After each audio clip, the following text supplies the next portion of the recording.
미스미 마코토는 평범한 고등학생으로 현대 일본에서 살고 있다고 생각했지만 어느 날 달의 신이 그를 데려가 비밀을 알려줍니다. 그의 부모님이 트럭에 치여 돌아가셨고 그의 아들도 그들을 따라 영웅이 될 것이라고 약속합니다. 그리고는 아무 말 없이 다른 세계로 그를 보내고 더 자세한 지시를 받을 여신을 만나라고 합니다.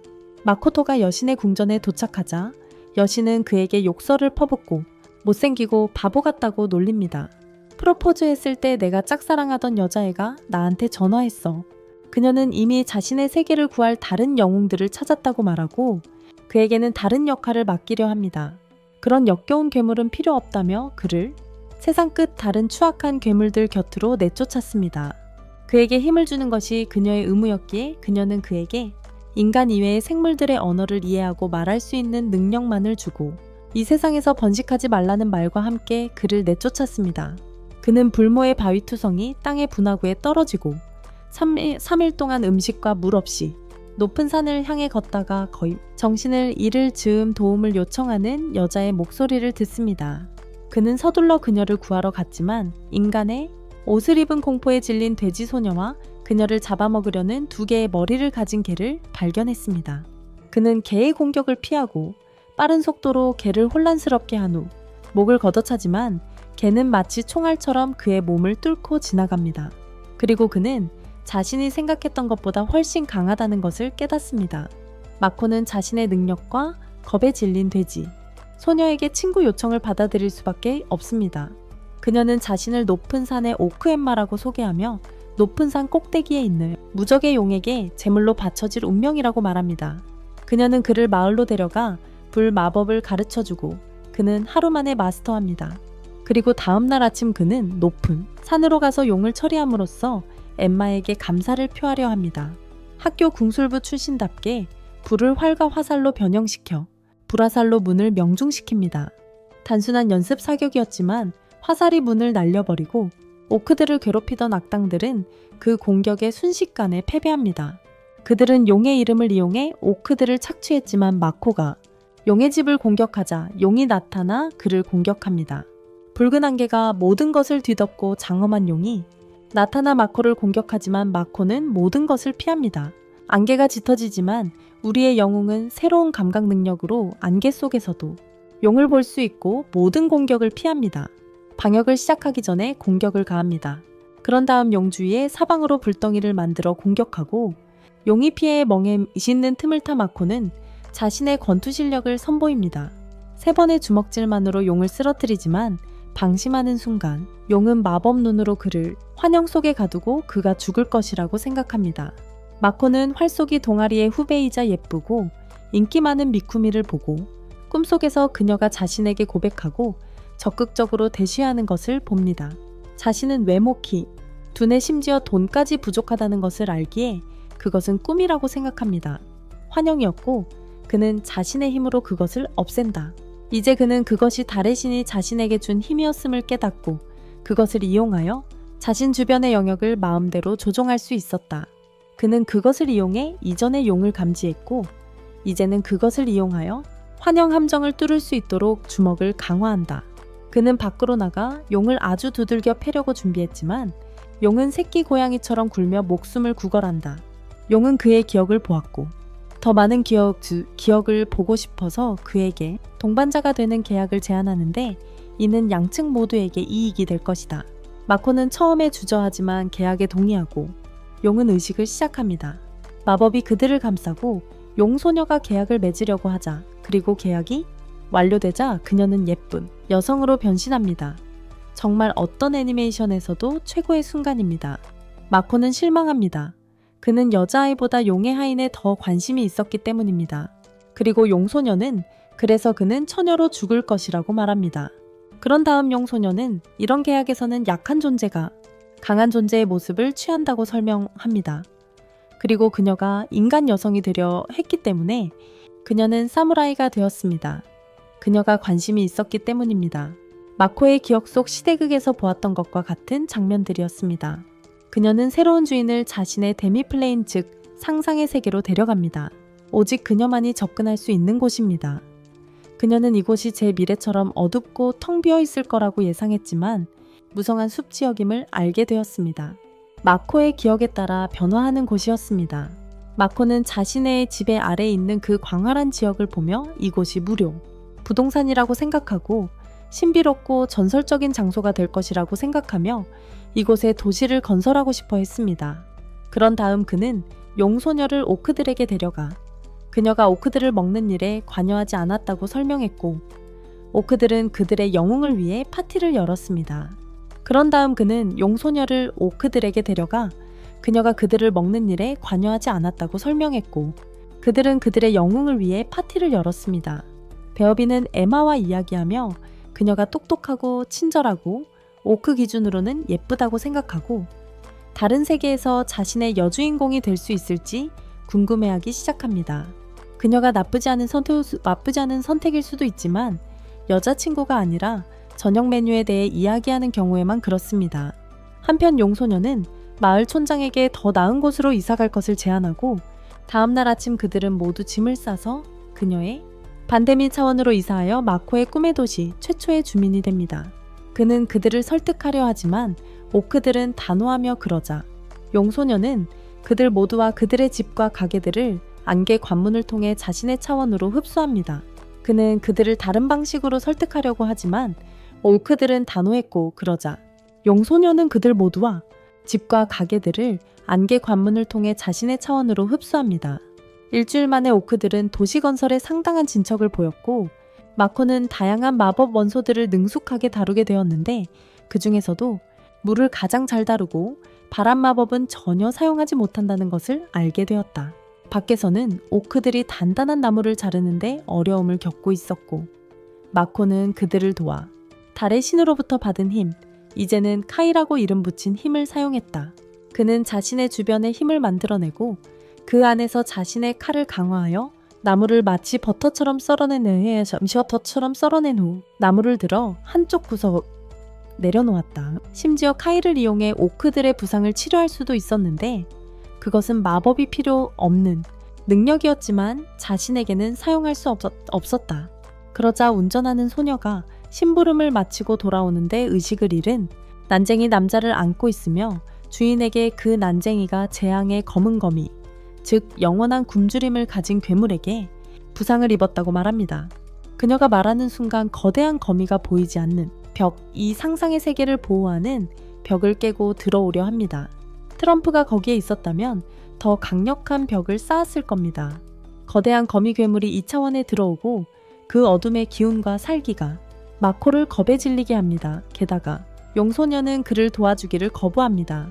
하지만 그녀는 전에 싸워본 적이 있다고 말하고 거미가 약간의 피해를 입으면 도망칠 것이라는 것을, 그래서 주인공은 카이를 사용하여 거미의 첫 공격을 막고 방역을 가하여 다리를 하나 자릅니다. 하지만 두 번째 공격을 하기 전에 거미는 그 위로 뛰어올라 어둠의 거미줄에 그를 가두려 합니다. 마코는 어둠의 거미줄을 자르지만 방금 잘랐던 다리가 재생된 것을 발견합니다.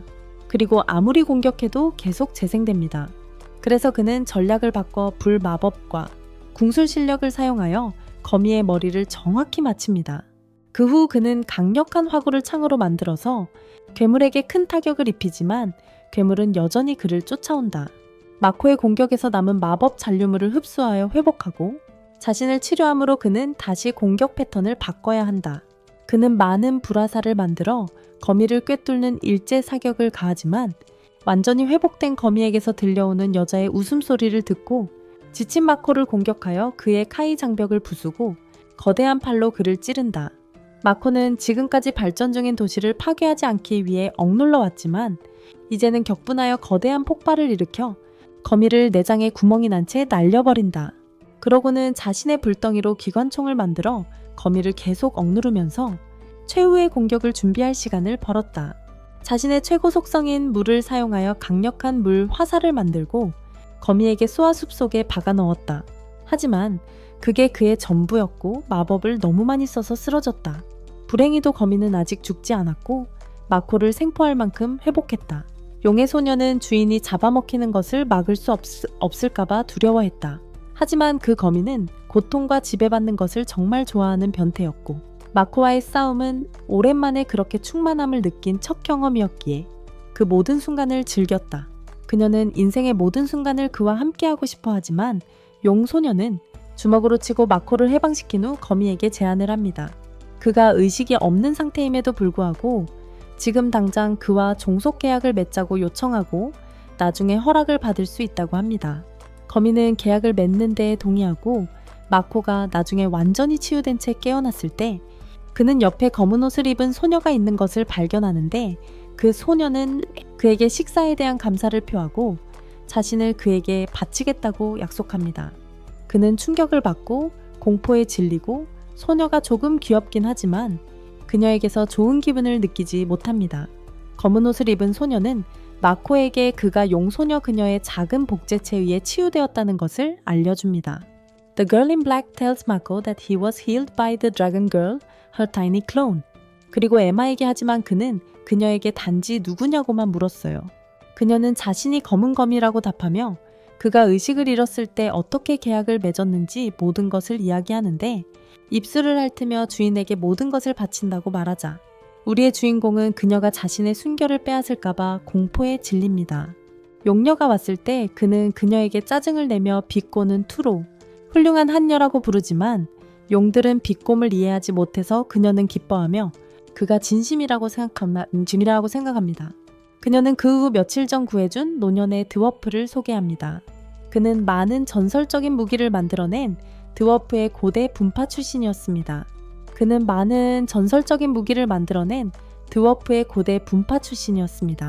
그리고 물건들 용소녀가 그를 엄청 띄워주긴 했지만 마코가 자신을 구해준 것에 대해 꽤 겸손하게 감사를 표합니다. 그에게 또 다른 부탁을 하는데 자신의 마을을 2차원 공간에 편입시켜 달라고 합니다.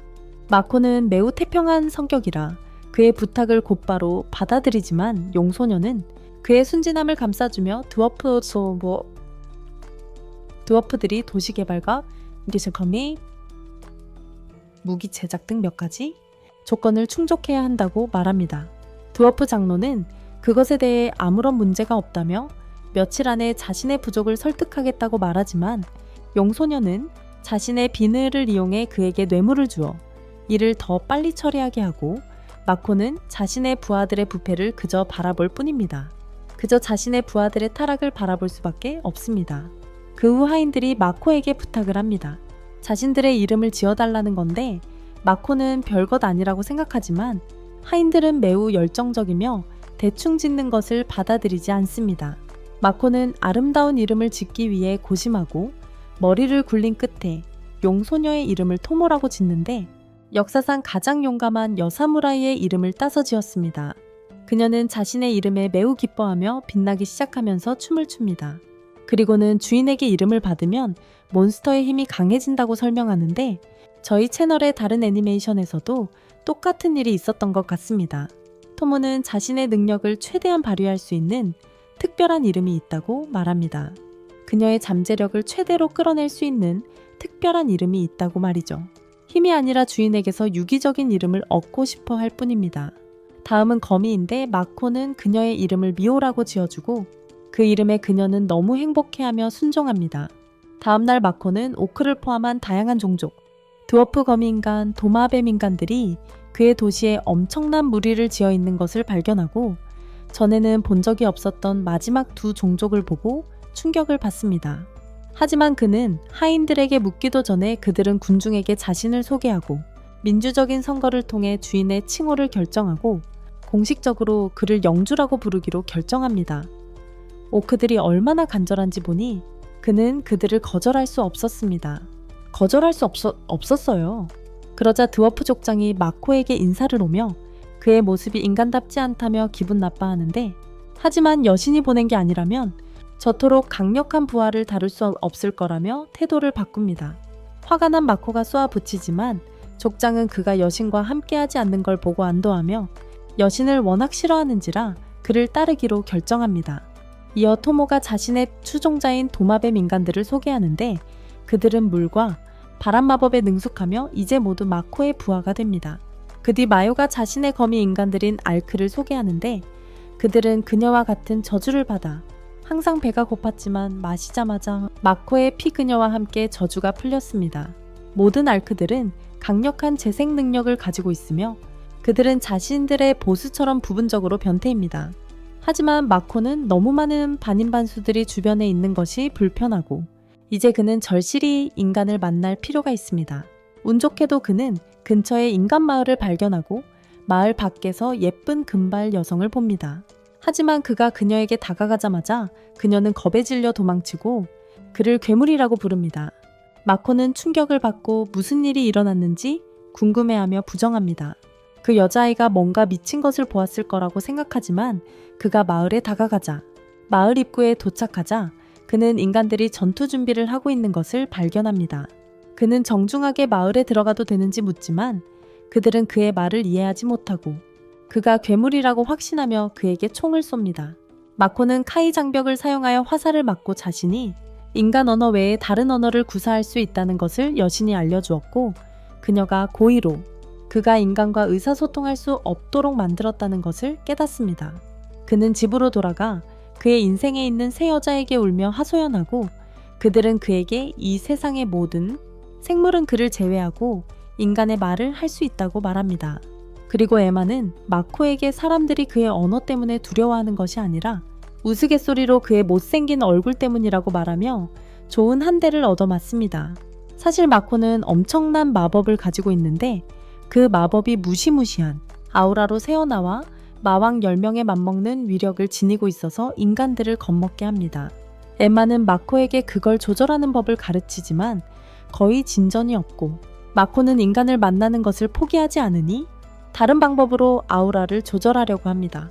인간의 언어를 배우고 얼굴을 가릴 가면을 구하고 마법을 억제할 도구를 얻으려고 열을 올립니다. 하지만 그 일들이 너무 어려운데 인간의 언어는 중국어만큼 어렵고 난쟁이 장인이 가져온 마법을 흡수하는 반지는 거의 즉시 부서져 버립니다. 마코는 이 두 가지를 차근차근 연마하여 인간의 언어를 충분히 익히고 발음이 어눌한 관계로 마법을 이용해 글을 쓰기로 한다. 그리고 발음이 서툴러서 마법으로 글을 쓰기로 했다. 그리고 드워프 장인은 그의 마법을 효율적으로 억제할 수 있는 반지를 만들었다. 그것으로 마코는 부유한 상인의 아들로 변장하고 2명의 하인을 경호원 삼아 근처 마을로 향한다. 그리고 그의 2 하인은 경호원 역할을 한다. 마을에서 그는 모든 사람이 잘생겼다고 생각하지만 그의 하인들에게는 그냥 평범하게 생긴 사람들로 보인다. 그리고 이제 그는 여신이 자신을 조롱했던 이유를 깨닫는다. 그들은 모험가 길드에 도착하여 반지와 가면에 대해 설명한다. 마코의 말을 못하는 것이 저주인 것과 안내원이 일반적인 상황을 설명하는 것을 보여줍니다. 이를 완료하여 E등급에서 SSS 등급으로 계급을 올리는 방법 등 길드의 일반적인 업무에 대해 설명합니다. 마코는 상인 길드 카드를 만들어야 한다는 것을 알게 되는데 그것은 먼 도시에서만 만들 수 있습니다. 그러고 나서 게시된 일들을 확인하고 이 길드의 에이스가 400레벨이 넘었고 그의 2명의 하인도 마찬가지라는 것을 알게 됩니다. 하지만 작은 측정 두루마리는 그들에게 충분하지 않고 더 크고 두꺼운 것이 필요합니다. 그래서 직원이 1600레벨까지 측정할 수 있는 큰 두루마리를 가져옵니다. 토모에는 1000레벨이 조금 넘고 마요는 입니다. 1500레벨이고 전자는 그것 때문에 꽤 질투하고 있다. 모두가 아직 믿지 못하는 가운데 토모에는 접수원에게 그 나라에서 가장 강력한 모험가에 대해 이야기하고 소피아 불가라는 900레벨의 여성에 대해 알게 된다. 그녀는 랜서라는 용을 죽인 후 용산양꾼이라는 별명을 얻었다. 토모에는 그 용을 알고 있으며 자신의 천적이라고 생각하는 용산양꾼을 좋아하지 않는다. 하지만 마코는 길드에서 그의 레벨을 확인하고 그가 겨우 1레벨이라는 것을 알게 되자 길드 전체가 그를 비웃는다. 그러고는 하룻밤 숙박할 방을 예약하는데 관리인이 추가 요금을 청구한다. 토모에가 요금을 낮추지 않으면 여관을 망쳐놓겠다고 위협할 때까지. 하지만 마을의 다른 모든 것들도 너무 비싸고 용소녀는 생각한다. 흥미진진한 모험으로 이어질 석연치 않은 상황입니다. 마코는 누군가 자신들을 미행하고 있다고 말하고 추적당하는 사무라이를 남겨둔 채 미오와 데이트를 합니다. 돌아오는 길에 가난한 소녀를 만나게 되죠. 소녀는 무언가 말하려 하지만 주저하고 마코는 미오에게 소녀를 다루라고 합니다. 그는 미오가 소녀에게 부드럽고 친절하게 대해주길 바랐지만 미오는 소녀를 겁주고 마코는 미호의 뺨을 때리며 아이에게 말하는 법이 아니라고 말합니다. 그러고 나서 마코는 소녀와 이야기하는데 소녀는 부탁이 있다고 말하고 말하기도 전에 울면서 마코를 껴안습니다. 감정적으로 마코를 조종하여 자신을 걷어달라고 합니다. 어둠 속 구석에서 한 모험가가 그 광경을 지켜보고 있고 그는 어린 소녀가 일을 잘하고 있어서 기뻐합니다. 호텔방에서 소녀는 자신을 린이라고 소개하며 먼저 아버지가 우유를 사러 나갔다가 돌아오지 않았고 그 후 언니가 생계를 위해 나갔다가 돌아오지 않았다고 말합니다. 이제 혼자 남아 돈이 없게 된 그녀는 마코의 도움을 청합니다. 한편 토모는 물건을 실은 마차를 몰고 가다가 무장한 도둑들의 공격을 받지만 그들은 그녀에 비해 너무 느리고 약합니다. 그녀는 쉽게 공격을 피하고 단 한 번에 발차기로 그들의 가슴뼈를 모두 부러뜨립니다. 그리고 검 한 번 휘두르는 것으로 2명을 베고 마지막 1명을 사로잡아 신문하고 호텔방으로 데려가는데 마코는 그녀가 불필요하게 3명을 죽인 것에 대해 질책합니다. 그러다 어린 소녀가 그린 린의 여동생 토의 스케치를 보게 되고 마코는 그것을 보는 순간부터 불안해합니다. 그녀는 그의 첫사랑 나키미와 똑같이 생겼고 그래서 그는 붙잡힌 여자의 기억을 확인하고 그녀의 갱단이 토를 납치했다는 것을 알게 됩니다. 그는 마요와 토모에게 즉시 그녀를 찾으라고 명령하고 두 여자는 주인이 왜 그렇게 조급해하는지 의아해합니다. 두 여자는 밤새도록 탐정놀이를 하고 다음날 마코는 린을 데리고 과일을 팔러 갑니다. 시장에서 500골드의 데모플레인을 팔고 있었어요. 돌아오는 길 가난한 소녀는 오직 사라진 언니와 빚쟁이들로부터 혼자 벗어나야 한다는 생각뿐이었죠. 그때 누군가를 보고는 그에게 달려가 마코에게 잠시 집에 다녀오겠다고 말했어요. 하지만 그는 상황을 눈치챘고 자신의 카이를 이용해 조사한 결과 린이 한 모험가에게 보고하고 있었고 그 모험가는 소녀에게 상인에게서 500골드를 훔치라고 부탁했던 거였죠. 그녀가 그렇게 하지 않으면 언니가 고통받을 것이라고 위협했지만 그 돈을 훔치면 두 사람 모두 빚에서 영원히 자유로워질 거라고 했어요. 린은 도덕적 딜레마에 빠졌지만 여동생을 위해 자신에게 은혜를 베푼 남자를 배신하기로 결심합니다. 마코는 모든 것을 해쳤고 그 사람들은 구할 수 없다고 생각하지만 이 마을에는 영웅이 절실히 필요합니다. 한편 토모와 마요는 이미 임무를 완수했고 토가 지하 감옥에 살아있음을 알아냈습니다. 토는 아프고 약하지만 마요는 쉽게 그녀를 치료하고 문을 부수며 함께 가자고 합니다. 하지만 그들은 마을에서 가장 강한 모험가 미들스라는 카우보이와 그의 부하들에게 막힙니다. 그들은 방금 린을 조종했던 녀석들과 같은 놈들이야. 토모는 모든 걸 이해한다고 말해. 미들즈는 겉으로는 영웅인 척했지만 사실은 비겁하고 초라한 악당이었어. 그는 화를 내며 그들의 레벨을 속였다고 비난하지만 그러고는 태도를 바꿔 그들에게 자기 팀에 들어오라고 부탁해. 두 소녀는 정중하게 거절하지만 그는 그들의 주인을 모욕하며 못생겼다면서 평균 남성보다 작을 거라고 말해. 이에 토모와 마요는 화가 나서 미들즈를 때리고 그는 미사일도 막을 수 있는 강력한 방어 마법을 사용하고 있었다는 걸 드러내. 토모는 이제 더욱 싸움에 흥분하고 다음 주먹으로 방패를 부수고 밀을 벽에 처박은 후 나머지 모두를 때려 눕힙니다. 한편 마요는 나머지 폭력배들을 처리하고 있는데 그 과정에서 벽을 부수고 그곳에 억류되어 있던 다른 모험가들을 해방시킵니다. 그녀는 밀에게 주먹을 날릴 기회를 얻고 그 때문에 밀에 얼굴은 부어오르고 잠시 동안 돼지보다 더 큰 입술을 가지게 됩니다. 폭력배들의 부두목이 남아있고 토모는 그를 환영 속에 가둡니다. 그리고 그 안에서 그는 자신이 촉수가 등장하는 다른 종류의 애니메이션의 일부라고 상상합니다. 이제 폭력배들을 처리했으니 두 소녀는 건물을 파괴합니다. 밀스가 남은 힘을 짜내 토를 인질로 잡자 화가 난 소녀들은 그를 흠씬 두들겨 달에 날려보냅니다. 그런 다음 누가 더 많은 악당을 물리쳤는지 경쟁을 벌이고 태계 심판을 부탁하며 자신의 힘을 과시합니다. 그 경쟁의 결과 마치 미기라이트들이 습격한 것처럼 마을을 완전히 파괴해버립니다. 린과 토는 제외하고 토는 마코에게 감사를 표하는데 머리 색깔을 제외하고는 자신의 첫사랑과 똑같다는 것을 알게 됩니다. 심지어 삼박자까지 똑같았습니다. 그 후 마을을 파괴한 두 장난꾸러기 소녀들을 벌할 시간입니다. 마코는 미호에게 비단을 달라고 부탁하여 그것으로 2개를 묶고 그 비단끈을 화살에 매답니다. 그것을 하늘로 쏘아 올리는데 저는 확신합니다. 다음 달 탐사를 위해 나사가 이 방법을 사용할 거라고요. 하인들이 마을을 파괴할 책임을 피하기 위해 마코는 모두에게 진실을 숨기고 두 소녀 린과 여행 중 구출한 모험가들과 함께 마을을 떠납니다. 그들은 상인 도시로 향하고 있고 토모의 힘 덕분에 함께 여행하는 모험가들의 기억이 지워져서 괴물의 난동 때문이라고 생각하고 있습니다. 순간이동 센터에서 마코는 미오와 토모를 갈라놓으려 한다. 두 사람의 질투가 또 다른 마을을 파괴하는 것을 막기 위해서다. 그는 토모에게 더 강해지려고 미쳐 날뛰던 사무라이들의 이야기를 들려주고 토모는 그 생각에 마음이 끌려 곧바로 자연 속으로 나가 수련할 허락을 구한다. 이제 토모가 없으니 미오는 주인의 모든 관심을 받을 거라 생각하지만 토와 그녀의 가슴은 강력한 경쟁 상대다. 그룹은 마차를 타고 이동하는 데 가는 길에 마코는 자신의 카이로 살인 말벌 괴물들을 감지한다. 그는 미오에게 처리하라고 말하고 미오는 자신의 펜이 바람날개 공격으로 벌레들을 베어냅니다. 마코는 계속 이동하고 싶어 하지만 토는 몬스터에게서 아이템을 수집해야 한다고 말합니다. 마코는 그녀의 눈을 마주치지 못하는데 계속해서 조금만 아래를 쳐다보고 싶은 유혹을 느낍니다.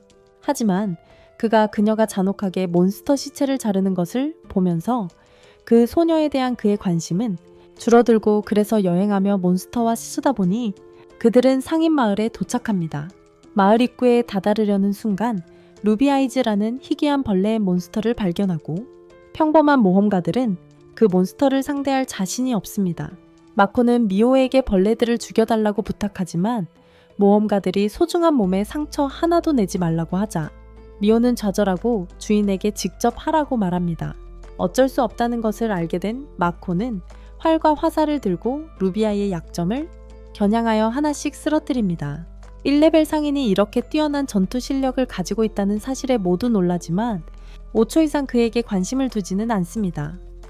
마을로 들어가기 전에 희귀 몬스터의 재료를 수집해야 하기 때문입니다. 이전 마을이 등록 소식이 다른 곳으로 전달되기 전에 파괴되었기 때문에 마코는 다시 등록해야 합니다. 그리고 그는 자신이 여전히 1레벨이라는 것을 알게 됩니다. 하지만 A급인 자신이 할 수 있는 S급 의뢰를 후원자에게서 찾게 됩니다. 그 미술품 거래 회사는 그가 방금 사냥한 루비아이를 원하고 마코는 이것이 돈을 많이 벌 수 있는 완벽한 기회라고 생각합니다. 그래서 사냥에서 얻은 재료를 모험가들과 나눌 때 그는 루비아이와 다른 몇 가지 재료를 모두 가져갑니다. 그들은 안전하게 여기까지 오고 돈을 많이 벌었으니 축하 파티를 위해 밤에 만나기로 합니다. 그들은 여기까지 안전하게 오고 돈을 잘 벌었으니 축하 파티를 하기로 합니다. 그들의 길드 카드는 휴대폰 역할을 하며 서로 전화를 걸고 마을 지도와 몬스터 백과사전에 접근하고 유료 콘텐츠까지 이용할 수 있습니다. 밤에 그룹은 고기를 먹고 술을 마시며 친목을 다진다. 서로를 더 잘 알아가는 동안 그룹에는 엘프 궁수인간 연금술사 그리고 드워프 전사가 있고 도둑인 투를 제외하고 술에 취한 드워프 여자아이가 마코에게 팔씨름을 신청하고 그는 마치 어린아이를 상대하듯 가볍게 이긴다. 과음으로 모두 정신을 잃자 토우는 마코에게 그가 거래하려는 미술품, 거래 회사에 대해 경고한다. 그녀는 그 회사의 거래처들에게 좋지 않은 일이 일어난다는 것을 들었기 때문이다. 그 말에 마코는 지나치게 조심스러워지고 루비아이를 가져오기 전에 마요가 기다리는 호텔 방으로 간다. 그와 친밀해지기를 간절히 원하며 기회를 높이기 위해 침대 중 하나를 부수려고 한다. 하지만 마코는 그녀의 환상에 빠져들 생각이 없고 바로 잠이 든다. 다음날 그는 이제 게이츠 양을 직접 만들 수 있게 되었으므로 반평면으로 돌아간다. 거기서 에마는 그의 비서 역할을 맡고 있으며 그에게 모든 종들이 정착하여 제 역할을 하고 있다고 알린다. 그리고 힘을 합쳐 마코를 위한 거대한 성을 짓고 있다. 그들은 토모에가 녹화하고 번역한 마코의 기억 속 드라마를 보고 그의 계획을 알게 되었다. 마코의 계획은 그들이 그의 기억 속 드라마를 보고 알게 된 것이다. 토모에가 녹화하고 번역한 그의 기억 속 드라마를 통해서 말이다. 용녀 이야기를 하자면 마코도 에마도 심지어 그녀의 작은 복제품조차도 그녀와 연락을 취할 수 없었습니다. 하지만 마코는 그럴 시간이 없었습니다. 드워프 족장이 그들의 작업장으로 데려가 화려한 갑옷들을 보여주었기 때문입니다. 하지만 그는 자신이 궁수이지 전투원이 아니라고 하며 거절했고 드워프들은 울기 시작했습니다. 하지만 그때 마코는 자신의 취향에 맞는 코트를 발견했는데 그것은 그의 반지를 만든 같은 미치광이 천재가 만든 것이었고 그는 이 코트가 자신의 마법을 충분히 흡수하여 자신을 죽일 것이라고 확신했습니다. 하지만 당연히 그렇게 되지는 않았습니다.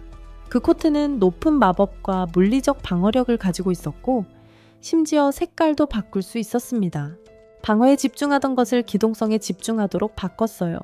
하지만 바로 찢어지고 미친 천재, 천재, 난쟁이는 다음에는 더 나은 것을 만들겠다고 결심합니다. 올빼미는 일시적인 변신 마법을 사용하여 인간이 될 수 있으며 주로 재료 수집을 하고 가장 독성이 강한 것도 가리지 않고 따고 먹는데 어려움이 없습니다. 다음 날 마코는 루비 눈을 가지고 혼자 미술품 거래 회사에 가는데 처음 하는 큰 거래라 긴장합니다. 회사 사장 패트릭과 그의 충직한 집사에게 따뜻하게 맞이받습니다. 마코가 자신의 가짜 저주 이야기와 자신이 1레벨이라고 말하자 모험가이자 상인이 되려는 패트릭은 그와 더 이상 할 말이 없다고 말합니다. 1레벨이라는 말에 상인은 흥미를 잃고 그가 모든 것을 잘못하고 있는 또 다른 자신감 넘치는 초보라고 생각합니다. 하지만 마코가 루비 눈을 보여주자 상인은 그것이 진짜라는 것을 알고는 가면 쓴 남자에게 사과합니다. 그리고는 자신이 이 희귀한 재료들이 필요한 이유는 아내를 위한 암브로시아라는 마법의 만병통치약을 만들기 위해서라고 말합니다. 저주병에 걸린 그의 아내와 두 딸을 위해서 말이죠. 한 무당이 새 여자에게 8레벨 저주를 걸었고 그가 비록 고문을 당하고 나중에 죽임을 당했지만 그는 패트릭에게 저주에 대한 자세한 내용을 말하지 않았습니다. 마코는 그의 이야기에 감동하여 그에게 더 많은 눈을 주며 그를 돕겠다고 제안합니다. 그리고 패트릭과 그의 직원들은 너무 기뻐서 서로 껴안고 울었습니다. 그리고 우리의 영웅은 상인 조합으로 가는데 거기서 두 가지 시험이 그가 상인이 되기 전에 장애물로 그의 길을 막고 있습니다. 접수원은 그에게 먼저 어려운 필기 시험을 통과해야 하며 통과하면 자재 수집이라는 실기 시험을 치르게 되고 마지막으로 재정적으로 건전함을 보여주기 위해 돈을 예치해야 한다고 말합니다. 필기 시험을 준비하기 위해 마코는 값비싼 교재를 사는데 그가 그것을 읽으면서 거의 즉시 후회합니다. 접수원은 그의 표정을 보고 그가 문제를 어려워하는 줄 알았다. 그러나 마코는 더 이상의 준비 없이 시험을 치르겠다고 요청했다. 초등학교 수준의 수학이었기 때문이다. 그는 5분 만에 시험을 끝냈고 시험관은 그가 만점을 받은 것에 충격을 받았다. 너무 놀라서 심장마비까지 온 시험관을 보며 마코는 이 세상의 교육 수준이 얼마나 낮은지 궁금해했다. 그 다음은 물품 수집 시험 시간이었고 시험관은 기뻐했다. 마코가 짧은 쪽을 뽑아 제이제가 3일 안에 구하기 어려운 4가지 물품 혹은 그에 상응하는 가치의 것을 구해야 했기 때문이다. 하지만 마코는 잠시 생각한 후 계산을 마치고 자신이 사냥한 살인벌들의 부속들을 동등한 가치의 것으로 제시하고 심사관은 다시 한번 충격을 받습니다. 이나는 식당에 가서 무엇이든 맛을 알지 못하고 레모네이드처럼 보이는 것을 주문했는데 바나나 쉐이크 맛이 나는 것을 알게 됩니다. 소화를 못 시켜 다시 반평면으로 돌아가 과일을 먹고 토모의 복제체에게서 최근 날씨가 변덕스러워 생산량이 줄었다는 것을 알게 됩니다. 마코는 환상의 도시에 대한 꿈을 복제체와 이야기하며 그것은 환상적인 도시였고 생산량이 감소한 이유가 최근 변덕스러운 날씨 때문이라는 것을 설명합니다. 최근 날씨가 불규칙해서 생산량이 줄었다는 것을 알게 됩니다. 마코는 환상의 도시에 대한 자신의 꿈을 복제체에게 이야기하며 그것은 안개 속에서 길을 잃은 사람들만이 발견할 수 있는 도시. 이곳에서 사람들은 귀한 식량과 무기를 선물로 받고 이는 외부의 상품에 대한 좋은 이미지를 만들고 가치를 높였습니다. 그리고 갑자기 그는 토모로부터 텔레파시를 받는데 마야가 위험에 처했다는 소식이었습니다. 마코는 기록 보관실로 달려가 두 하인이 싸우는 것을 보고 의인화된 연금술사에게 무슨 일인지 묻습니다. 그녀는 최선을 다해 설명하려 하지만 충분하지 않았고 결국 그는 싸움을 말리고 토모에게 무슨 일인지 묻습니다. 알고 보니 마코는 마코의 기억 속 애니메이션을 보았고 이제 그녀는를 본 후 자칭 오타쿠가 되었습니다. 이제 그녀의 영웅에게는 취향이 다른 두 여자가 TV 프로그램에서 누가 더 낫냐고 계속 싸우고 있습니다. 다음날 아침 마코는 함께 여행했던 연금술사에게 약을 만들러 오라고 초대합니다.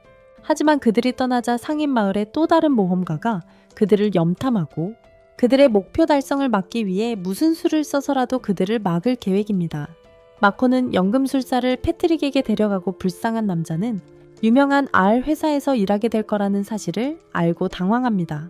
집사가 그들을 실험실로 데려가자 연금술사는 안도하며 그가 재료와 다양한 과학도구들 사이에서 자신의 영역에 몰두하고 있다는 것을, 암브로시아 약을 만드는 과정은 꽤 간단하지만 유일하게 루비 눈에서 액체를 추출하는 부분이 까다로운 부분이다.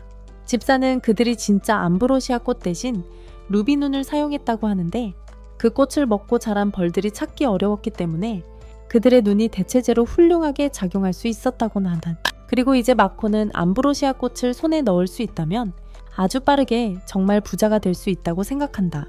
연금술사는 조리법대로 따라하고 첫 번째 단계는 준비 마법이다. 그의 주문이 너무 길어지고 마코는 그의 방법이 매우 비효율적이라고 생각한다. 그래서 그는 은밀히 과정에 개입하여 더 빨리 처리합니다.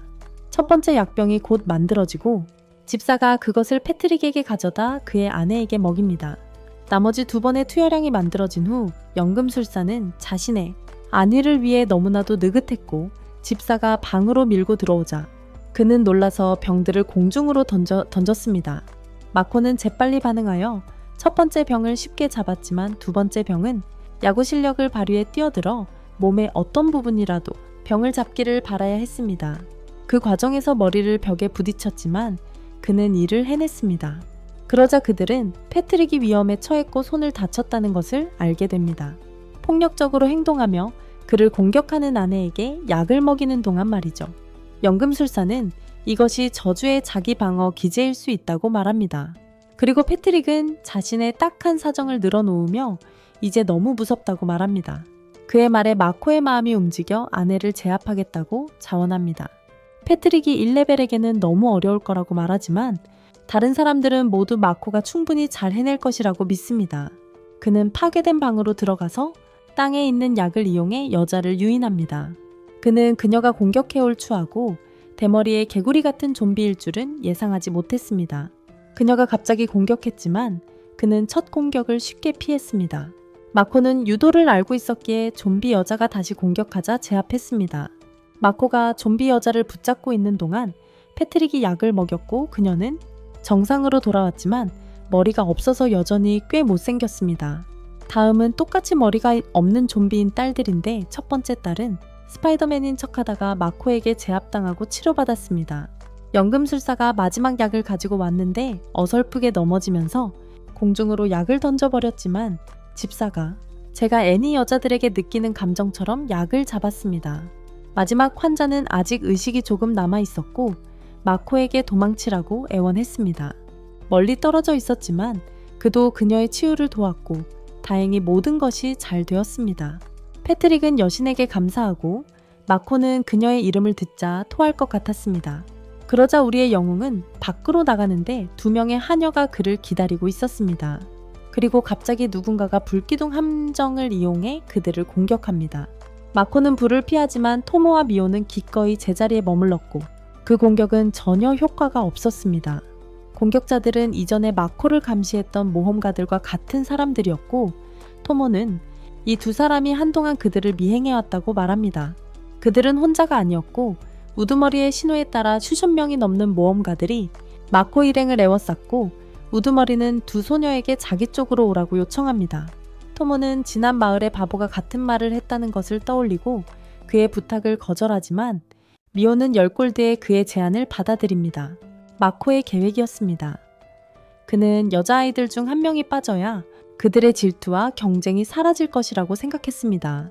적들이 공격해오자 마코는 토모에게 간신히 살려두라고 말하지만 그녀는 단지 피하며 주인에게 정식으로 싸움 시작 신호를 보내달라고 요청합니다.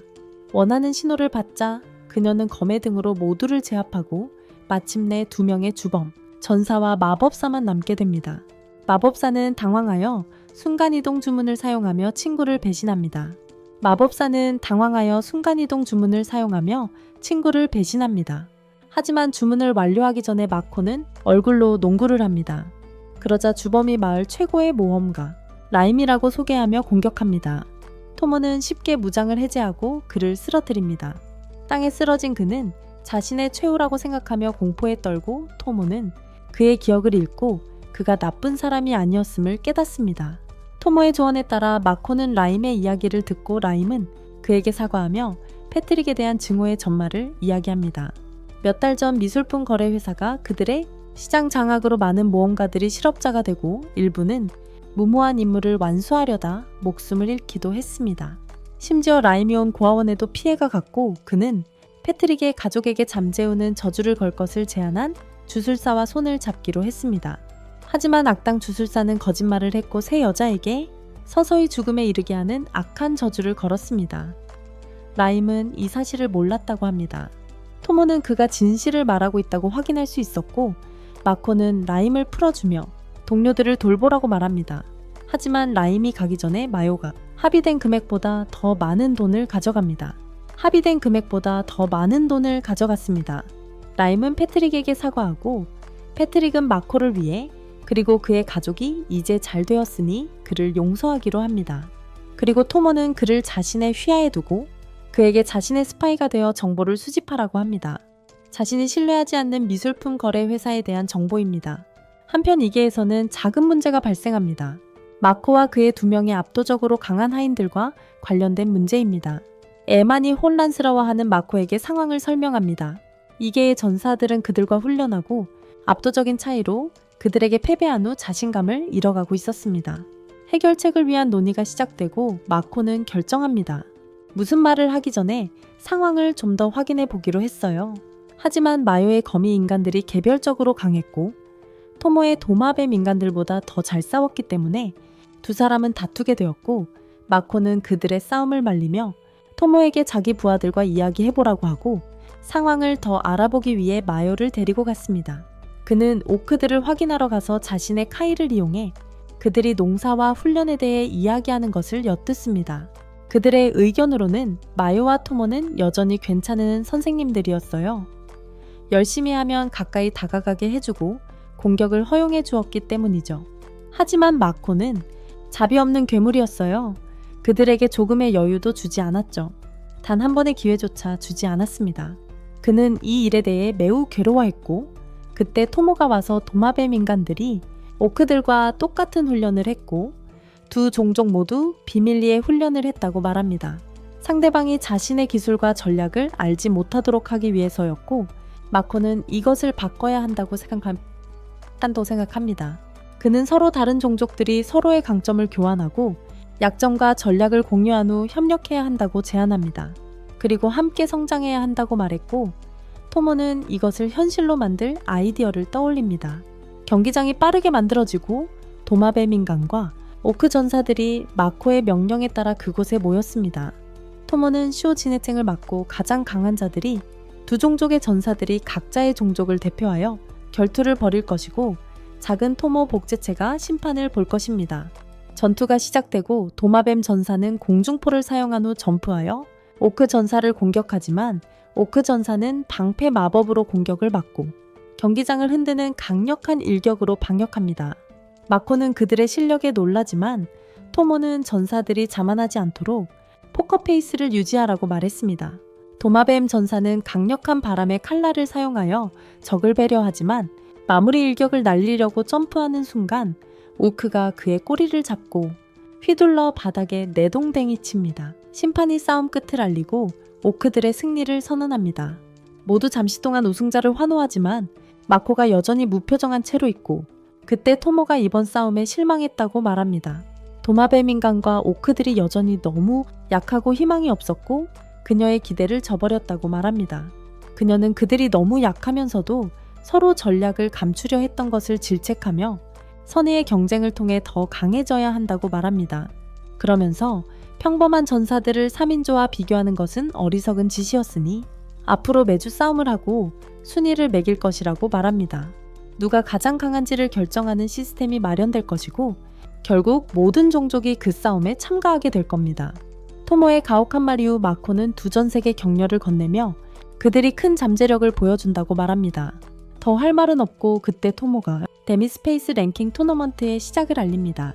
다음날 주인공과 그의 여자들은 모험가 길드에 가서 자신들이 최고의 모험가, 라임이 은퇴하고 다른 많은 사람들이 부상을 입으면서 긴급한 임무를 받게 되었다는 것을 알게 됩니다. 하지만 접수원은 마코가 그녀의 모든 문제의 원인이었다는 것을 알지 못합니다. 그녀는 마코가 강한 모험가들을 훈련시켜 미래의 넘버원 후보로 만들기를 바랍니다. 그리고 그는 곧바로 토이 파티를 떠올립니다.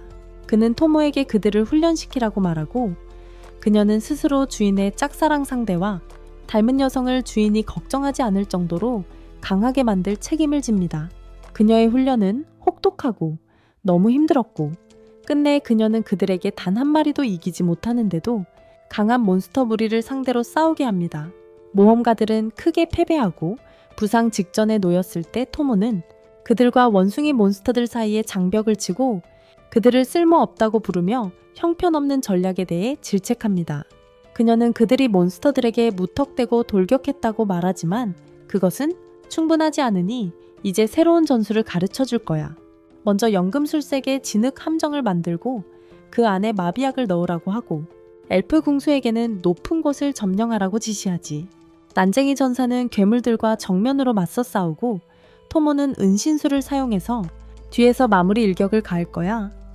괴물들의 숨구멍을 물로 막는 등의 간단한 마법만으로도 괴물들을 죽일 수 있었지. 모험가들은 토모가 얼마나 무서운지 알고 꽤나 충격을 받았어. 그 후 그들은 토모의 훈련을 따라 모든 괴물과 보스를 사냥했어. 꽤 지쳤지만 토모는 그들이 잘했다고 말해주고 다음에는 원숭이 괴물 무리를 스스로 물리쳐야 한다고 말했어. 만약 그들이 다음 단계로 가고 싶다면 말이야. 이 마을 모험가 길드의 에이스가 되기 위해서 그리고 다음 기회는 멀지 않았습니다. 토모가 모험가들을 또 다른 괴물 속을 근처에 내려주며 내일 아침에 그들을 물리치라고 합니다. 전략을 시험하고 준비할 시간으로 밤을 줍니다. 그들은 현재 상태로는 할 수 있을지 자신하지 못하지만 그럼에도 불구하고 두 번째 의리도 놓아야 해. 두 번째 무리도 물리치고 돌아옵니다. 두 마리의 괴물 보스를 물리쳤다는 이야기는 그들이 이 마을에서 가장 강력한 파티 중 하나가 되었다는 충분한 증거가 되고 토모는 제자들에게 모두 합격점을 줍니다. 반면 이계 공간 안에서 마코는 미오에게 암브로시아 꽃을 찾으라고 지시합니다. 그는 그것을 이용해 약을 만들 계획인데 그것은 그의 베스트셀러 상품이 될 것입니다. 그 약은 그의 최고 인기 상품이 될 것입니다. 한편 그는 가게를 차릴 좋은 장소를 찾으러 마을에 가서 패트릭에게 미술품 거래 회사 건물 중 한 곳에 있는 가게를 빌려달라고 부탁합니다. 패트릭은 집사에게 준비하라고 지시한 후 마코와 이야기를 나누기 시작하는데 왜 자신의 가게를 사지 않고 임대하려고 하는지에 대한 이유를 설명합니다. 그 이유는 간단합니다. 마코는 상인 길드로부터 상인이 어떤 나라의 영구적인 가게를 차리면 그 나라에서 스파이 활동을 도와달라고 요청한다는 것을 알게 되었습니다. 그는 그런 일을 하고 싶지 않고 자신에게 큰 은혜를 줬던 사람의 도움을 받고 싶어 합니다. 패트릭은 모든 것을 잘 알고 있으며 마코에게 중립적인 도시가 있다고 제안합니다. 어떤 왕국에도 속하지 않고 그곳에 가게를 차리면 어떤 나라를 위해 스파이 활동을 할 필요도 없을 겁니다. 그는 도시에 몇몇 인맥이 있고 마코는 기꺼이 이 호의를 받아들입니다. 마코는 자신의 무역회사를 설립했으므로 반평면의 시민들은 그를 위해 파티를 열고 있습니다. 미오는 주인의 관심을 더 끌고 싶어 하지만 토모는 오늘은 다른 시민들에게 집중해야 하는 날이라고 생각하며 라이벌을 데려갑니다.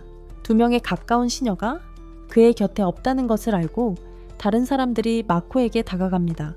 첫 번째는 인간으로 변신하는 데 성공한 아웃걸입니다. 10대 후반의 쾌활한 인간 소녀처럼 보이고 말하며 암브로시아 꽃에 대해 배우려고 근처 숲에 갔던 이야기를 합니다. 그들은 꽃이 많은 연못을 발견했고 정확한 위치는 그녀가 마코에게 건네준 지도에 있습니다.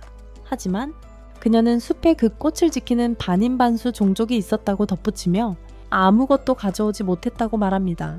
마코 또한 조심하는 것이 좋고 낯선 사람과 함부로 싸움을 걸지 않는 것이 좋다고 생각합니다. 다음은 첫 전투를 치른 도마뱀인 대표인데 그는 토모 밑에서 사무라이가 되기 위한 훈련을 받았다고 밝히고 마코는 그 말을 듣고 그도 분명 그녀의 바보검사 증후군에 감염될 거야. 그 후 최초로 이 반평면의 온 드워프는 주인을 따라다니는 두 소녀를 얼마나 부러워하는지 이야기하는데 여전히 여기가 매우 행복하다고 합니다. 그는 이 반평면이 거의 끝없이 펼쳐져 있고 필요한 모든 것이 있다며 그들의 낙원이라고 부를 수 있다고 말합니다. 그는 무기를 팔겠다는 뜻을 밝히고 마코는 그에게 새로 여는 가게의 한 구석을 내주어 인간들에게 무기를 팔 수 있게 해주겠다고 합니다. 그 다음은 마코가 과거에 치료해준 오크가 나타나 자신이 환상 도시에서 인간들을 안내하는 임무를 맡았다고 말하고 그 후 많은 시민들이 통치자에게 더 가까이 다가가 그와 이야기하고 싶어 합니다. 한편 마요와 토모는 숲 한 구석에 있었고 이야기를 나누던 중 마코의 기척이 갑자기 사라졌다가 다시 나타나는 것을 느낍니다. 이로 인해 두 사람은 크게 당황하여 달려 그의 위치로 가서 그가 활쏘기 연습을 하는 것을 발견합니다. 마요는 매우 걱정했고 마코를 껴안으며 울었지만 마코는 자신이 무엇을 잘못했는지 알지 못했습니다. 토모는 갑자기 그를 나무라며 활쏘기 연습을 할 때 무엇을 하고 있었는지 묻고 잠시 생각한 후 마코는 조준에 너무 집중하고 있었다고 말합니다. 그것이 그들이 걱정하는 이유입니다. 깊은 집중을 하는 동안 마코의 의식이 사라졌다가 촬영 후 다시 나타나기 때문입니다.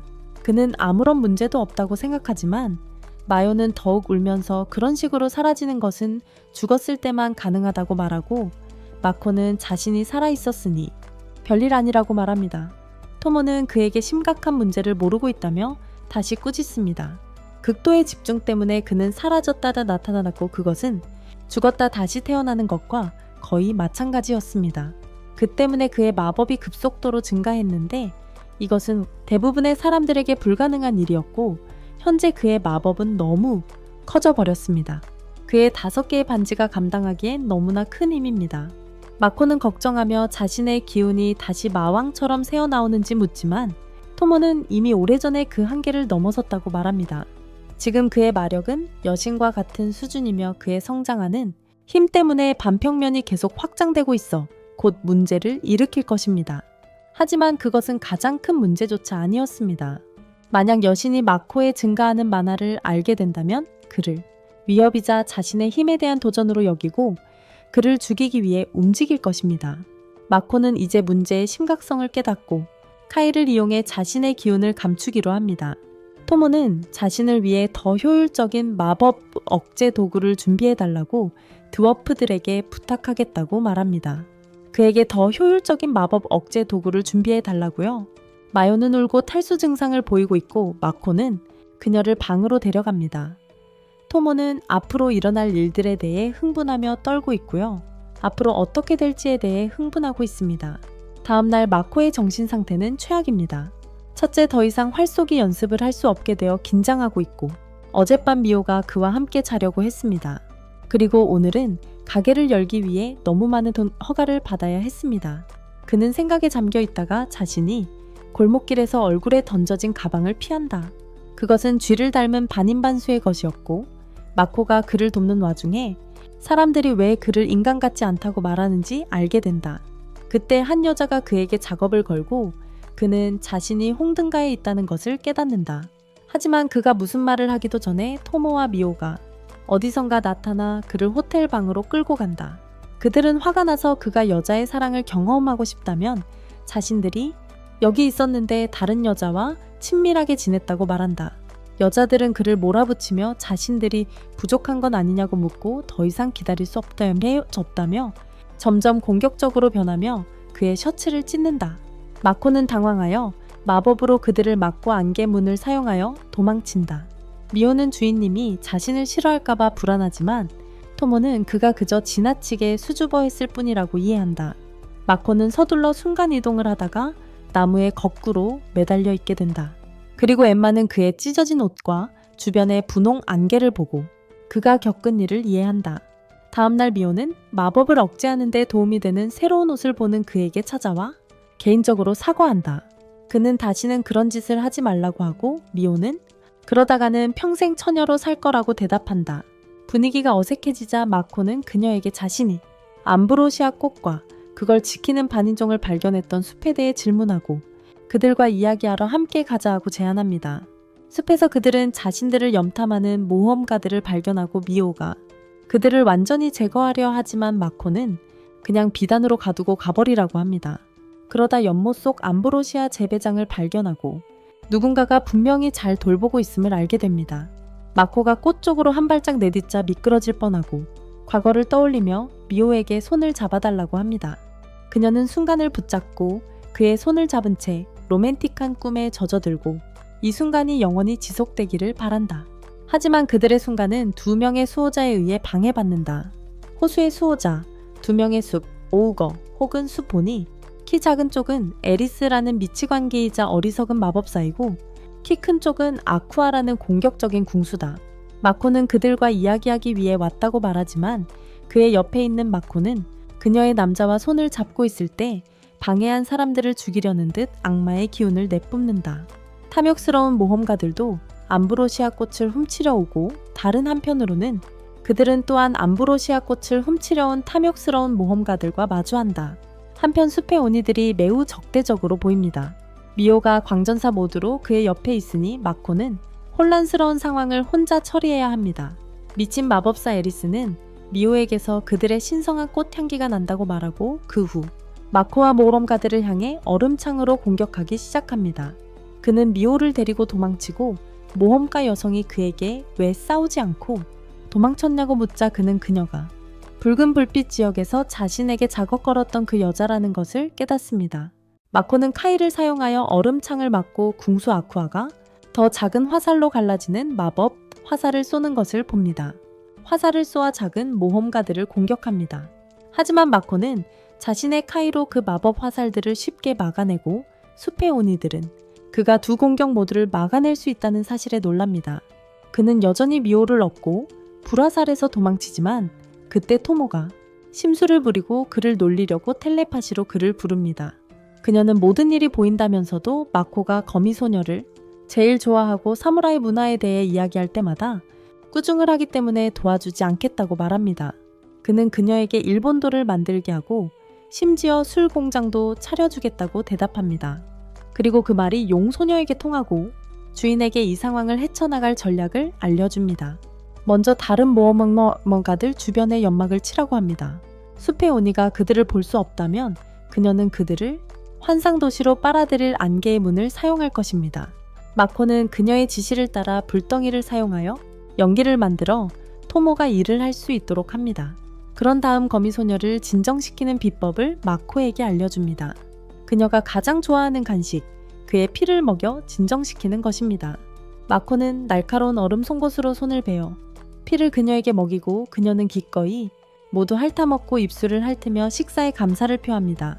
이제 더 이상 그를 막는 것이 없으니 마코는 싸우기로 결심하고 에리스가 먼저 공격합니다.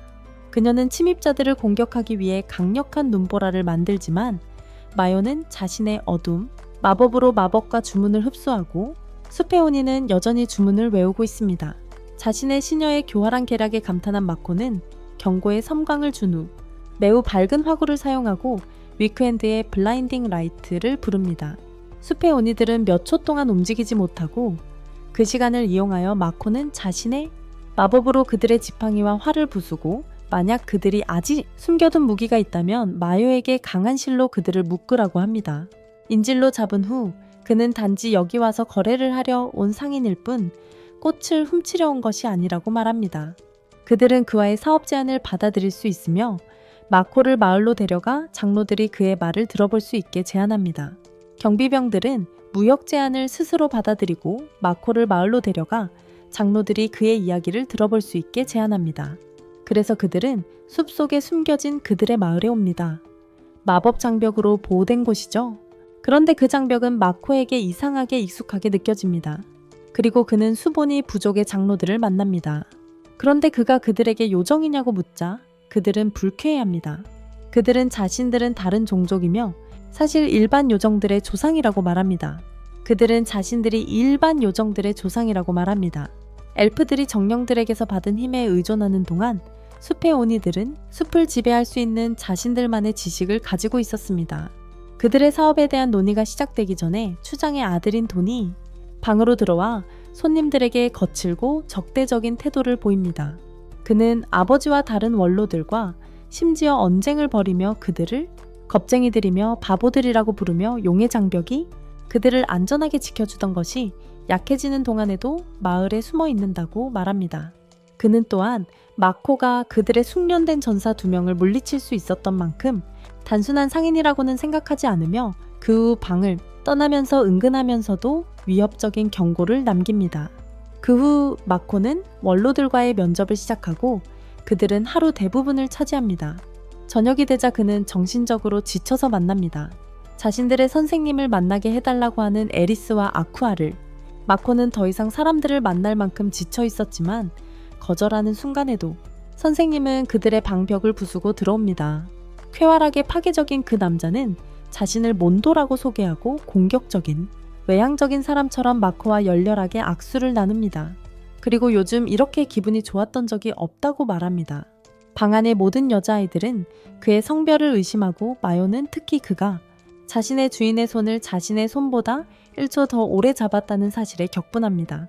그녀는 몬도를 발로 차서 내쫓고 그가 바닥에 쓰러지자 마코도 그의 시종도 보통 사람이 아니라는 것을 깨닫습니다.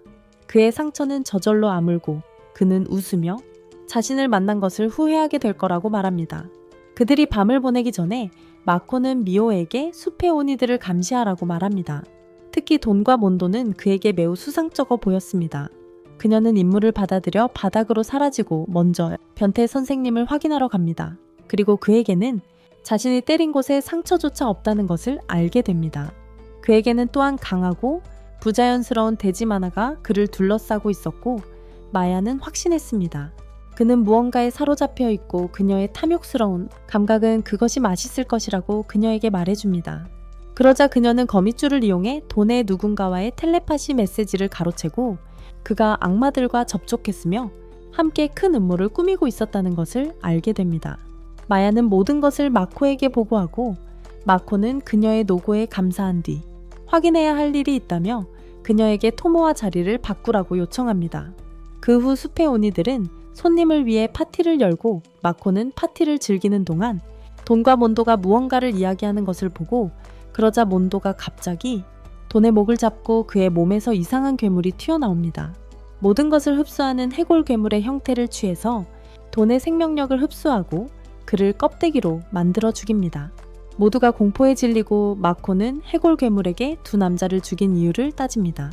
그러자 괴물은 자신의 옛 그릇은 생명력을 모두 빨아들였으니 더 이상 쓸모없고 다른 남자는 자신이 싫어하는 악마들과 손을 잡았다고 대답합니다. 그 악마들이 마음에 들지 않았던 거죠. 이제 해골 괴물은 자신의 기운에 전혀 겁먹지 않는 마코에게 호기심을 느끼고 몇 가지 질문을 하고 싶어 합니다. 하지만 우리의 영웅은 이미 괴물에 대해 많은 것을 알고 있으며 그의 과거를 밝힙니다. 그는 지식에 대한 탐욕이 매우 심했던 연구원이었기에 금단에 실험을 통해 불멸의 몸을 얻어 영원히 연구할 수 있게 되었죠. 마코가 비디오 게임에서 배운 리치의 정의가 바로 그것이고요. 그건 해골 몬스터에게 엄청난 인상을 주었습니다. 마코를 대단하다고 하면서도 여전히 자신이 이길 거라고 확신하죠. 강력한 공격을 사용할 계획이며 만약 피한다면 그 뒤에 있는 숲이 모두 죽을 거라고 경고합니다. 하지만 마코는 피할 생각이 없다고 대답하며 남자답게 모든 것을 받아들이겠다고 합니다. 리치는 마코를 저주하려 하지만 마코는 막대한 마력 덕분에 어떤 상태 이상에도 저항력이 있고 그러고는 형편없는 마요의 어둠을 이용해 공격을 흡수하는 힘을 복제했습니다. 그와 함께 리치의 모든 힘을 흡수하고 그를 쓰러뜨리지만 죽이지는 않습니다. 리치가 무릎을 꿇자 마코는 나중에 신문하겠다고 말하고 그때 토모가 군중 속에서 나타나 안개문을 이용해 리치를 순간이동시킵니다. 숲의 오니들은 마코의 힘에 겁에 질려 그를 진정한 괴물로 여기기 시작합니다. 장로들은 공포에 질려 자신들의 계획을 밝히며 파티 중 그의 경계심을 낮추고 그를 은밀히 처형하려 했다고 말합니다. 마코는 충격을 받지만 그가 무슨 말을 하기 전에 토모가 대화를 끊습니다. 그녀는 요정들의 우두머리를 알아보고 그의 이름을 부르지만 그는 그녀를 본 기억이 없습니다. 토모는 그가 젊었을 때 실제로 울면서 간청했던 그의 마을 주변에 안개 장벽을 만들어 달라고 했던 때를 상기시켜주고 우두머리는 그녀가 위대한 용이라는 것을 즉시 깨달았습니다. 그는 그녀에게 절하고 충격받은 마을 사람들에게도 그렇게 하라고 합니다. 그리고 마코는 자신의 추측이 맞았다는 것을 알게 됩니다. 그러자 토모는 마코를 자신의 주인으로 소개하고 숲의 오니들에게 그에게 절하라고 말합니다. 그들은 모두 놀라서 말문이 막힙니다. 그런 다음 그들은 반평면으로 돌아가 신문을 합니다. 리치에게 그의 목표가 무엇이었는지 물어봐. 리치는 다른 모든 사람보다 우월한 고위 인간인 그랜트가 되고 싶었다고 대답해 마코는 혼란스러워하지만 리치는 마코에게 방금 사용한 마법에 대한 질문을 몇 가지 던져. 마코는 그저 마요의 마법을 서투르게 모방한 것이라고 대답해 효율적이지 못했지만 리치는 깜짝 놀라며 방금 그를 물리치는 데 사용한 마법이 엄청난 힘을 필요로 했을 것이라고 말해 마치 개미를 죽이려고 미사일을 쓴 것과 같다고. 하지만 마코는 자신에게는 그런 힘이 더 많다고 말해. 리치는 그렇게 말하며 경악을 금치 못해. 마코는 더 많은 힘을 가지고 있다고 말해. 리치는 자신의 힘과 상대의 힘 차이에 좌절하여 짜증을 부리고 마코에게 고함을 지르지만 마요와 토모가 재빨리 목에 칼을 들이대며 그를 제압한다. 거기서 도대체 뭘 자르려는 걸까? 마코는 자신의 하인들을 진정시키고 리치를 해치지 말라고 말하며 그와 거래를 하고 싶다고 한다. 그는 리치에게 마법책이 있는지 묻는다. 오크 소녀에게 받은 단 한 장의 종이로 된 주문서밖에 없기에 사고 싶다고 말하고 리치는 완전히 자신과 인간의 실제 차이를 알고 절망에 빠진다. 자신과 인간의 실제 능력 차이를 알고 완전히 낙담한다. 토모는 마코에게 책을 사는 대신 리치를 마법 선생님으로 삼으라고 제안합니다. 그리고는 리치에게 그가 그랜트가 되고 싶어 한다면 여신이 지배하는 세계 너머 다른 세계가 있다는 것을 알 만큼 충분한 조사를 했을 거라고 말합니다. 모두 충격을 받고 토모는 광범위한 조사를 통해 누구든지 다른 세계를 자유롭게 여행할 수 있는 고위 인간인 그랜트에 대해 알 수 있다고 설명합니다. 마코는 갑자기 그랜트가 되어 고향 세계로 돌아갈 희망을 봅니다. 하지만 토모는 그의 꿈과 다른 이들의 꿈을 단칼에 짓밟습니다. 하지만 토모는 그의 꿈과 다른 이들의 꿈을 빠르게 꺾습니다. 리치는 이제 그랜트가 되는 것은 불가능하다고 말했다. 옛날에 어떤 인간들이 우주와 시간의 균열을 발견하고 그 균열을 이용해 다른 세계로 갔다. 하지만 대부분은 이 세계보다 너무 비참한 세계로 여행한 것을 후회하고 돌아왔다. 몇몇 여행자만이 새로운 세계에 남아 마코의 부모님처럼 새로운 삶을 시작하기로 결정했고 그렇게 여정을 마친 후 그랜트가 된 것이다. 그리고 그들은 다른 세계로 떠나기 전에 우월한 인간이 아니었다. 그들은 단지 평범한 인간이었다. 리치는 꿈이 깨져 절망하지만 마코는 가능했을지 물었다. 이론적으로는 가능하지. 토모는 가능은 하지만 여신의 허락을 받고 다른 세계로 가는 것조차 생존 확률이 취소밖에 안 되며 거의 자살 행위나 다름없다고 답했다. 리치는 낙담하여 이렇게까지 열심히 일한 보람이 없다고 말했다. 뼈가 빠지도록 일했는데 말이야. 뼈까지 깎아가며 일했는데 아무런 보상이 없다니. 토모는 그에게 마코의 시중을 들 것을 제안했다. 마코도 다른 세계 출신이니 함께 다른 세계로 갈 방법을 찾을 수 있을지도 모른다고 했다. 그리고 보상으로 걸어다니는 마법 주문서이자 강력한 주인을 위한 마법 선생님이 될 수 있다고 했다. 마코는 열과 리치가 여러 면에서 매우 유사하다고 생각하여 계약 의식을 사용하여 그를 자신의 하인으로 삼기로 합니다. 의식이 시작되자 마코가 100% 주도권을 쥐게 되고 리치는 그의 긴 생애 동안 그의 노예가 될 것입니다. 계약이 완료되자 마코는 리치가 남자였는지 여자였는지 몰랐다는 것을 깨닫습니다. 뼈만 남았었기 때문이죠. 그리고 인간으로 변하자 마코는 길게 늘어진 머리카락을 보고 깜짝 놀라지만 리치는 새 주인 앞에 무릎을 꿇는 미남 청년입니다. 토모는 그에게 좋은 하인이 되는 법을 가르쳐 주겠다고 말하지만 갑자기 뇌졸중을 일으켜 매우 아파하며 그때 멀리서 큰 폭발이 일어납니다.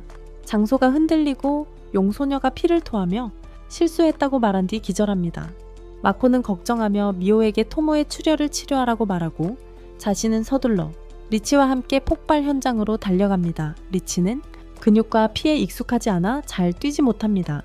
리치는 뒤에 남아 원거리 치유 마법을 사용하겠다고 제안하고 마코는 앞으로 나아가 폭발로 인해 시민들이 부상당한 것을 발견합니다. 심하게 다친 오크 몇 명이 있었고 아이 하나가 그들을 놓고 울고 있었습니다. 또한 완전히 불타버린 엘크가 있었는데 심지어 그의 초재생 능력도 발휘되지 않았습니다. 마코는 자신의 몸을 만져보고 차갑고 생명이 없는 것을 느끼고 갑자기 첫 애완동물이 죽었던 기억이 떠오릅니다. 그는 공포에 질렸지만 리치는 그에게 엘크가 매우 심하게 다쳤지만 죽지는 않았고 이제는 둘 다 그 생명을 구하는 데 집중해야 한다고 말합니다. 마코는 자신의 치유 마법을 사용하지만 거미 인간에게는 효과가 없어서 절박한 심정으로 치유 마법을 한 겹 더 사용하고 어떻게든 효과가 나타나기 시작합니다. 엘크는 안정을 되찾았고 리치는 자신이 나머지를 처리하겠다며 마코에게 폭발에 대해 알아보라고 합니다. 그는 공중에서 자신의 마법을 감지하고 그때 우는 오크아이가 와서 그에게 말을 겁니다. 아버지가 폭발 현장에 계셨고 인간들이 무언가를 훔치는 것을 막으려고 하셨다는 것을 알게 됩니다. 마코는 달려가 폭발 현장에 도착하고 하늘에 열린 안개문을 발견하고 저편의 모험가의 기운을 감지합니다. 다른 안개문들도 있고 매우 불안정하며 그는 저편의 토무의 분신과 다른 모험가들 그리고 오크의 존재를 느낍니다. 문이 갑자기 사라지고 안에 있던 의식이 사라지자 마코는 이것이 마요와 토무가 자신에게 말했던 사람이 죽으면 존재가 사라진다는 것임을 깨닫습니다. 하지만 모험가 중 한 명은 아직 살아있고 그는 도움을 주려 합니다. 그녀를 구해서 폭발이 어떻게 일어났는지 그에게 말하게 해야 해. 마코가 안개문 안으로 손을 넣자 여자 모험가의 기억이 그의 정신을 찢어놓고 엄청난 두통을 안겨줍니다. 그녀는 교활하고 간사하며 인종차별적인 여자였습니다. 마코에게 가까이 다가가기 위해 쥐데미회의 가방을 그에게 던졌습니다. 환상도시 안으로 들어온 후 그녀는 오크들을 멸시하고 선물을 받는 대신 물건을 훔치기로 했습니다. 그녀의 일행과 함께 쓰레기 처리 시설에서 물건을 훔쳤고 그것들이 귀중한 물건이라고 생각했습니다. 오크아이가 그들을 발견하자 그들은 그녀를 발로 차서 내쫓았습니다. 그녀를 걷어찼습니다. 오크 한 마리와 엘크 한 마리가 그들의 안전을 위해 막으려 했지만 그들은 공격했고 그들을 공격한 후 가방을 던져 쫓아냈습니다. 그 가방에는 마코의 힘을 흡수했던 반지 중 하나가 들어있었고 곧 모든 저장된 에너지를 방출하려던 순간 토모의 분신이 물장벽을 사용하여 모두를 보호했습니다.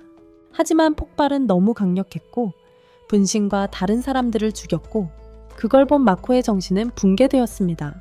모든 피해와 죽음에도 불구하고 주범은 자신의 방어 유물이 그녀를 보호했고 폭발이 안개의 문을 만들어 그녀를 마을로 되돌려 보냈기 때문에 안전합니다. 그녀는 안개가 자신을 둘러싸고 있는 순간에도 여전히 훔친 무기를 생각하고 있었고 마코가 살기등등한 표정으로 나타났다. 여자는 그의 외모를 비웃었지만 이 시점에서 그는 아무렇지도 않게 대답하며 인간들이 반인간들의 환대에 감사할 수 있을 거라고 생각했던 자신에게 몹시 실망했다고 말한다. 그는 주범이었음에도 불구하고 그 여자만 살아남았다고 말한다.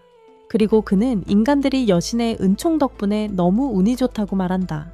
그는 그것이 불공평하다고 말한다. 인간들이 여신의 은총 덕분에 너무나 운이 좋다고 말한다. 그는 살기 어린 눈으로 소녀에게 처음 그들을 발견했을 때 그녀와 그녀의 일행을 죽였어야 했다고 말한다. 소녀는 공포에 질려 칼을 뽑고 마코도 단검을 꺼냅니다. 소녀는 뒤로 물러서며 가까이 오지 말라고 말한 뒤 갑자기 그를 공격합니다. 하지만 마코는 소녀의 손을 베어버리고 소녀는 바닥으로 구르며 고통스러워하며 울부짖습니다. 마코는 소녀를 발로 차며 욕설을 퍼붓습니다. 소녀가 목숨을 구걸해도 그는 자신이 그녀의 백성을 죽였고 정의를 실현하기 위해 왔다고 말합니다. 그는 소녀를 찌릅니다. 소녀가 죽자 마코는 자신이 처음으로 고의적으로 누군가를 죽였다는 사실을 깨닫고 그 충격에 휩싸입니다. 그는 그 감정이 어떤지 확신할 수 없고 울부짖으며 소리치고 무너져 내립니다. 다음날 그는 아무렇지 않은 척하며 죽은 오크와 토모의 복제체의 장례식에 참석합니다. 전통적인 오크식으로 모닥불을 피워 장례를 치릅니다. 마코는 자신의 순진함과 인간에 대한 지나친 신뢰 때문에 그들이 죽었다는 사실을 자책합니다. 그 후 그는 시간을 들여 리치시키의 이름을 짓고 전날 밤 부상에서 회복 중인 토모와 이야기합니다. 그는 그녀에게 자신의 타고난 힘을 어떻게 사용하여 그 여자의 기억을 볼 수 있는지 묻고 자신의 하인의 일부를 공유했는지도 궁금해합니다. 이 이론에 그는 공포에 질리고 인간용 거미 언데드 혼혈이라고 생각하지만 토모는 그를 비웃습니다.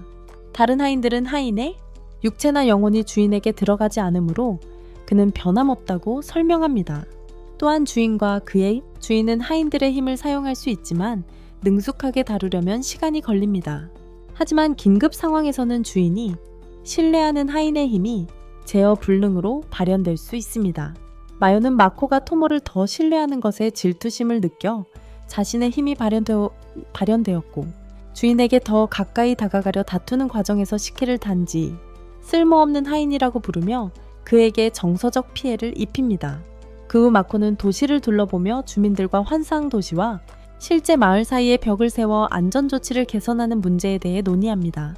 또한 부상당한 알크가 빠르게 회복되고 있다는 것을 알게 되고 그는 그를 쾌활한 거미 소녀가 환상해 도시를 인간 모험가처럼 행동하며 이제부터 내려다볼 거예요. 그런 다음 그는 드워프들에게 가고 그들은 계획을 세웠습니다. 쓰레기를 더 빠르고 안전하게 처리하기 위한 계획입니다. 그 후 마코는 한때 자신이 치료했던 죽은 오크의 가족과 친구들에게 갑니다. 그리고 그들은 누구든 주인을 위해 목숨을 바쳤을 것이라고 말하고 이제 우리의 영웅은 반평면의 미래에 대해 결심했습니다. 마코는 마을로 가고 패트릭은 그에게 로스가르드 아카데미 도시에 대해 이야기합니다. 그가 전에 언급했던 중립도시입니다. 그 사업가는 그에게 대륙 지도를 보여주는데 놀랍게도 일본과 매우 흡사하며 중립도시는 상당히 멀리 떨어져 있어서 순간이동 게이트를 이용해야 할 것입니다. 그러자 마코는 패트릭에게 자신이 곧 떠날 계획이며 여기서의 쇼핑은 동료들에게 맡길 것이라고 말합니다. 그는 베테랑 사업가에게 모든 것에 대해 감사를 표하고 사과하며 자신이 가면에 대해 거짓말을 했다고 밝히고 단지 못생긴 얼굴이었다고 말합니다. 패트릭은 깜짝 놀라지만 괜찮은 척하며 가족을 구해준 것에 대해 여전히 마코에게 감사하다고 말합니다. 하지만 그것은 단지 빈정거리는 칭찬일 뿐이며 그는 그를 그의 아내의 못생긴 좀비 버전에 비유합니다. 외부 일이 모두 정리되자 마코는 시키를 자신의 아카데미 도시 동반자로 데려가기로 결정합니다. 그는 재능 있는 연구원이기 때문에 이 세계와 그 미스터리 그리고 여신에 대해 더 많이 배우는 데 도움이 될 수 있기 때문입니다. 마요와 토모는 기분이 좋지 않지만 그는 그들에게 총과 칼싸움에 대한 자신의 기억 녹음을 보여주며 뇌물을 주고 미오에게 가게를 돌봐달라고 부탁하고 토모에게는 반평면을 돌봐달라고 합니다. 그는 도시의 모든 사람들에게 작별 인사를 하고 시키와 함께 중립도시로 순간이동 게이트를 이용해 떠납니다. 그러나 여신은 그가 게이트를 사용하는 것을 발견하고 그러고는 갑자기 황금빛 광선이 그를 다른 곳으로 순간 이동시킨다. 하인들은 그를 찾을 수 없어 당황하는데 마코는 황무지에 서 있고 갑자기 피에 굶주린 누군가가 다가오는 것을 느낀다. 거대한 칼을 든 여전사의 공격을 피하기에는 너무 늦었고 그녀는 그의 손을 베어버린다. 마코는 그녀가 강하고 위험하다는 것을 알 수 있고 그녀 옆에 서 있는 작은 놈들에 대해서는 전혀 알지 못한다. 마코는 부상을 입고 당황하지만 자신을 진정시키며 두 공격자와 싸울 준비를 한다. 그들은 그가 반인반수처럼 보인다고 생각하며 여신이 그처럼 못생긴 자를 하인으로 선택한 이유를 궁금해한다. 마코는 결국 이것이 여신의 지시라는 것을 깨닫고 하인들에게 연락하려 하지만 아무도 그의 텔레파시에 응답하지 않는다. 그때 여전사가 다시 공격해오고 그는 방어용 카이로 공격을 막은 후 활시위로 출혈을 멈추고 다친 손을 치료한다. 그의 움직임을 보고 당황한 여전사는 그가 반인반수가 아니라 인간 기반 키메라가 아니냐고 묻고 마코는 그 어떤 모욕보다 치욕스럽게 느낀다. 그는 공격자들에게 누구냐고 묻고 여전사는 자신을 소피아, 볼가라고 소개하며 용산양꾼이자 왕국 최고의 모험가라고 말한다. 그리고 그녀의 파트너는 죽었다고 알려졌던 용기병이지만 그는 살아있었다. 그녀의 파트너는 죽었다고 알려졌던 용기병이었다. 죽었다고 알려졌지만 사실은 살아있었다. 자신의 힘으로 검이 되어 그녀를 돕고 있습니다. 그들은 전쟁에서 악마들 편에 섰다고 말하며 이제 모든 인간은 얼마나 추해 보이든 그들의 적이라고 합니다. 마코는 한동안 혼란스러워하며 여자에게 아무런 대답도 할 수 없다가 그녀가 이것이 전쟁이라고 말한 것을 떠올리고 자신의 탐지 능력을 사용하여 거대한 악마 군대가 인간들을 공격하기 위해 대기하고 있다는 것을 알아냅니다. 그는 이곳이 인간과 악마의 최후 전쟁의 격전지였고 자신이 실수로 휘말렸다는 것을 깨닫습니다. 공격자들은 마코가 악마 군대의 진격을 막기 위해 온 여신의 하인이라고 생각하고 그를 제거하는 것이 자신의 임무라고 여깁니다.